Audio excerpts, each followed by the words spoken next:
Salut Jean-Michel. Bonjour. On est donc sur la terrasse au-dessus du jardin du Théâtre des Dons, enfin de la terrasse des Dons. Qu'est-ce que tu fais ici à Avignon? Alors on présente l'herbe de l'oubli. Donc voilà, c'est tous les jours à 17h. C'est un spectacle de la compagnie Point Zéro.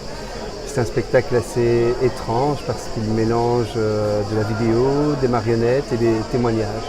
Donc il y a à la fois une démarche totalement documentaire et à la fois une approche assez poétique. Et qu'est-ce que ça représente pour toi d'être ici à Avignon avec ce spectacle? Qu'est-ce que ça veut dire là dans le parcours de la compagnie pour toi, pour ce spectacle?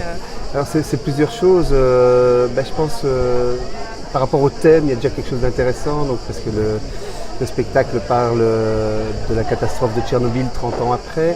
Et bon, on sait qu'en France, l'énergie nucléaire est particulièrement présente et surtout dans cette région-ci. Donc quelque part, je trouve ça intéressant d'être là pour cette raison-là.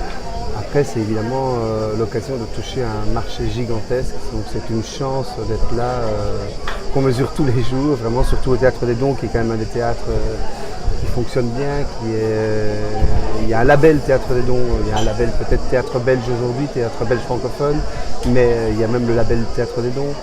Et puis voilà, c'est l'occasion donc de rencontrer pas mal de gens, des professionnels de tous horizons, d'avoir des rencontres, de discuter avec eux et puis aussi d'ouvrir des marchés potentiels pour la suite. Oui, c'est ça, tu m'avais dit que vous avez eu beaucoup de programmateurs, que les salles étaient pleines de programmateurs. Donc oui, c'est incroyable, vraiment, ouais. Encore plus que les années précédentes. Non, c'est une chance, voilà. Après, il faut décanter, ils ne sont pas nécessairement tous réellement à des postes de décision. Mais, voilà. Mais avec Point Zéro, justement, ta compagnie, tu as une grande expérience quand même des tournées, notamment à l'international. Quand tu parles de label théâtre belge, c'est un truc que tu sens vraiment au fil des années là, que c'est un gage de qualité, que les pays étrangers sont en recherche de ce type de travail ou... Mais surtout en France, en tout cas théâtre belge. Après, nous, on a la particularité d'agir sur deux réseaux très différents. On a le réseau théâtre, comme ici, et on a un réseau marionnettes. Donc on travaille aussi avec des réseaux exclusivement marionnettes. Donc c'est une chance parce que c'est pas du tout les mêmes réseaux. Donc quand on va très très loin, en Chine, au Japon, etc., au Brésil, c'est quand même souvent grâce au réseau marionnettes plus qu'au réseau théâtre, jusqu'à présent. Et est-ce que je peux te demander quel genre de relation tu entretiens avec l'ONEM? Avec l'ONEM, alors moi j'ai de la chance parce qu'en plus d'être salarié par ma propre compagnie, je suis pédagogue à l'IAD et donc j'ai de la chance parce que j'ai pu échapper à tout ça en décidant de quitter le statut d'artiste, enfin ce faux statut, cette situation d'artiste demandeur d'emploi.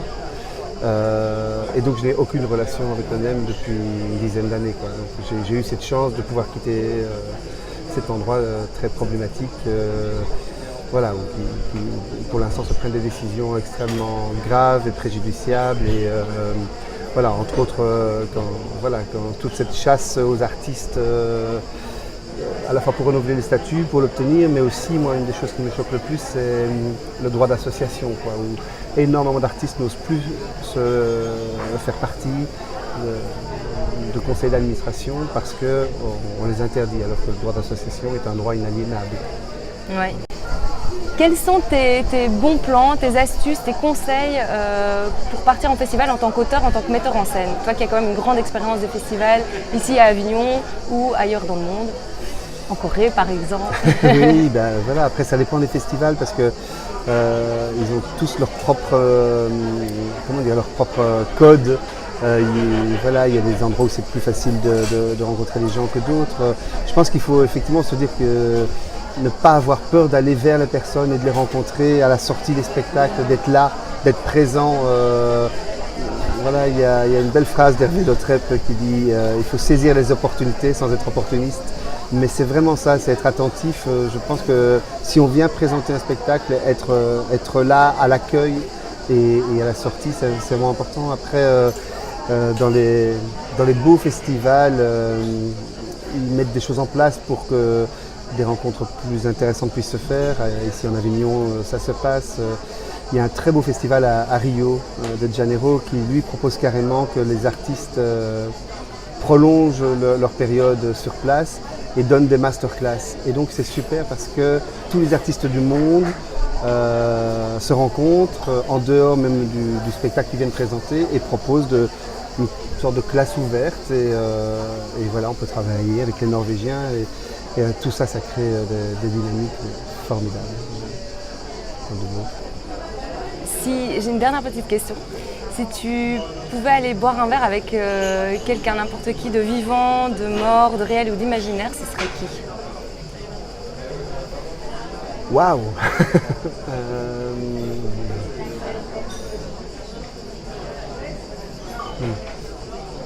Ouais, elle n'est pas évidente, hein. Je t'avais proposé de te donner les questions avant. Peut-être ça dépend si c'est sur le point de vue artistique ou sur le point de vue complètement humain, si c'est sur le point de vue professionnel. Allez, vas-y, tu peux en donner deux. Donc voilà, je peux en donner deux. Ouais, vas-y. Peut-être professionnellement, j'irais bien passer une soirée avec David Lynch. Oui, ça me plairait. Peut-être pas une soirée, rentrer dans son atelier, le regarder faire, discuter, boire des coups. Je pense que c'est... Voilà. Et puis, de manière plus personnelle, j'irais bien revoir mes arrière-grands-parents, les voir, leur parler. Et voilà. Merci. Comprendre les origines. Voilà, Merci beaucoup Jean-Michel. avec grand plaisir.